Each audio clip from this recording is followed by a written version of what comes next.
Bonjour, nous sommes l'équipe de Moi et mon panda domestique. Notre projet est né de l'envie commune de mélanger nos spécialités pour obtenir un projet chaleureux et esthétique. Dans notre film, l'attention est portée sur deux personnages dans un seul et même décor. Les concepts se devaient donc d'être travaillés de manière à refléter leur caractère et à servir l'histoire. Tim est un personnage longiligne, en contraste avec le panda. C'est un garçon timide et nous voulions que cela se sente. C'est pour cette raison que l'enfant porte un bonnet tout au long du film. Nous avons aussi voulu que le personnage soit coloré. Sur le projet, je suis intervenu dans un premier temps pour réaliser des concepts de personnages et de mise en scène. L'équipe et moi-même étions d'accord pour partir sur un panda plutôt rond et minimaliste. Pour la couleur et les ambiances, ma principale référence a été les illustrations de Pascal Ocampion pour l'utilisation du jaune de Naples. J'ai commencé à croquer des pandas à partir de vidéos pour comprendre leur morphologie et leurs attitudes. Pour le caractériser, j'ai essayé de le rendre pâteau, doux et maladroit. Pour enlever le côté animal, j'ai travaillé sur l'aspect des taches qui prennent la forme des sourcils. Pour l'arbre, j'ai cherché à lui donner la forme d'un corps de femme pour refléter le côté maternel qui manque tant à Tim. L'environnement de Moi et mon panda domestique a été placé en montagne pour renforcer le sentiment de solitude entourant Tim. Nous voulions que la maison ait un aspect assez pittoresque, qu'elle soit à la fois ancienne et légèrement délabrée, tout en gardant un côté coquet. La chambre, quant à elle, est douillette, accueillante et chaleureuse. C'est l'endroit où Tim peut laisser libre cours à son imagination. Nous avons voulu faire une miniature car nous souhaitions un projet hybride qui mélangeait des techniques traditionnelles à de l'infographie 3D. La miniature était un des gros challenges de notre film. Nous avons beaucoup réfléchi à tous les matériaux que nous allions utiliser car nous étions limités en temps et en finances. Ainsi, pendant 2 mois, nous avons construit le décor de notre film. Un décor extérieur à l'échelle 1/15e, ainsi qu'un décor intérieur à l'échelle 1/12e. Sur le travail de la Technical Visualization, nous avons placé des personnages dans un layout 3D. Cela nous a permis de savoir où placer la caméra sur la miniature, mais également de déterminer les cadrages et les focales à utiliser lors du tournage.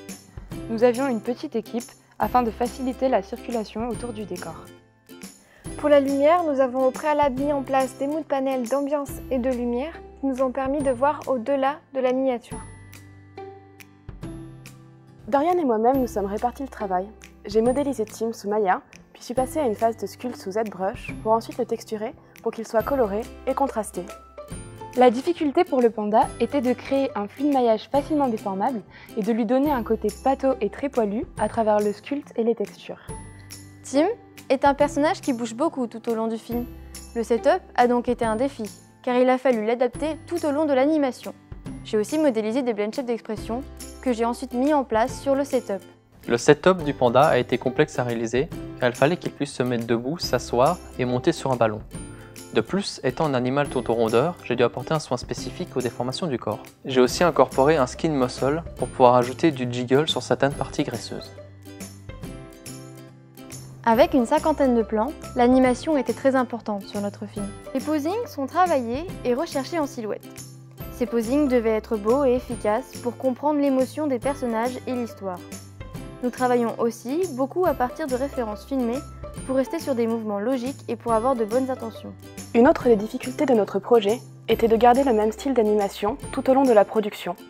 Ainsi, nous avons fourni la prévisualisation aux étudiants spécialistes qui travaillaient avec nous pour qu'ils puissent se référer à nos intentions d'animation de base. Parmi les plans que j'ai animés, celui du canon représentait un bon défi. En plus d'utiliser des références, j'ai fait des recherches d'acting pour Tim après l'explosion du canon. Finalement, c'est l'atout qui a été retenu, après quoi dès la phase de blocking, je me suis concentré sur le timing afin de ne pas suranimer ni sous-animer le plan. Sur le plan de l'arbre, l'accent a été mis sur un vrai dialogue corporel entre les deux personnages. Plus le panda se rapproche, et plus Tim veut s'éloigner de celui-ci. La principale difficulté a donc été de faire comprendre ce dialogue avec un cadrage aussi large. Le plan du panda essayant de jongler avec les balles a été très intéressant pour moi à réaliser, de par l'interaction entre les balles, le ballon et le panda. Pour donner l'impression du panda appuyant de tout son poids sur le ballon, j'ai mis en place un rig au plan. Un de mes plus grands challenges en animation a été d'animer Tim sur toute la séquence du feu. Il a fallu bien comprendre la montée en tension, bien sentir les attitudes d'un enfant en colère, mais également préserver une cohérence sur le montage. Mon challenge en animation aura été le plan où le panda doit marcher en équilibre sur la corde. Il fallait que l'on sente l'appréhension du panda, mais aussi son poids sur la corde. Sans référence, j'ai dû beaucoup pousser ma phase de step, tant au niveau du timing que de la corde. Pour le rendu du film, nous avons opté pour un style 2D qui s'accordait bien avec la miniature.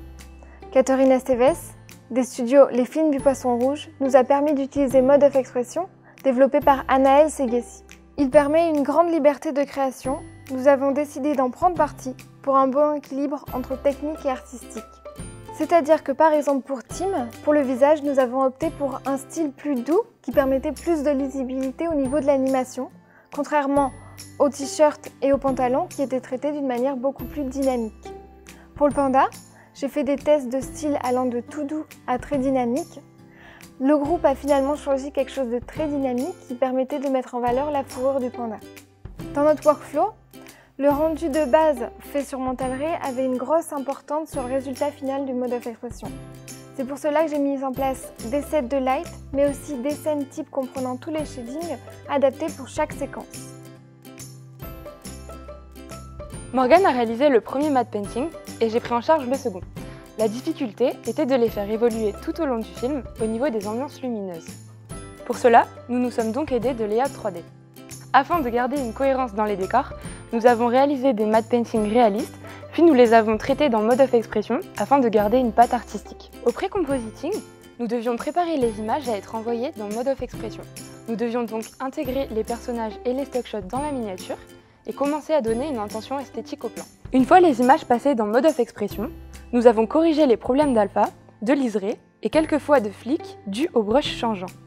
Afin de faciliter ce travail de compositing, j'ai mis en place différentes arborescences types dans Nuke. Louisa Valli et Leonata, deux étudiants spécialistes, ont pris en charge 7 plans, du lighting rendu au compositing en passant par Mode of Expression. Pour nous, ce projet a été passionnant. Il nous a permis d'expérimenter des techniques peu courantes et nous avons pris énormément de plaisir à le faire. Merci!